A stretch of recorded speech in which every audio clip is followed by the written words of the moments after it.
السلام عليكم ورحمة الله تعالى وبركاته. وأنا أحمد بيك جنالك أداونا سنوحن بيك أوفيشال فضلن كسو دوادا مقال عصب.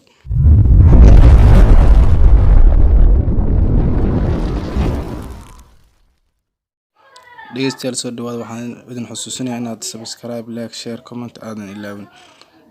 maanta ciwaankan wuxuu noqon doonaa heesta hablahan Xasan Toob iyo Liban Shor la hor keenay taas oo laga soo xaday nidaamiye war soo dhawaada maanta war culus ayaan idin hayaa daawadayaal waa kana heesta asiga oo sheegaya sababtii looga xaday iyo heesta asiga oo ku luuqeynaya komisantada hadda ayuu isna soo wadaa heestii oo tii hore ka qurux badan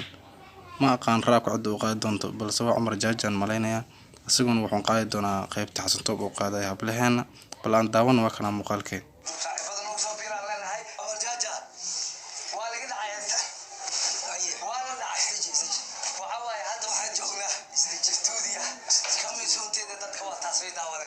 daawadayaal sida aragteenba wuxuu ka sheekeynayaa heesta in laga dhacay oo cadeynaya oo asiga uu leeyahay heesta hadan uu soo wado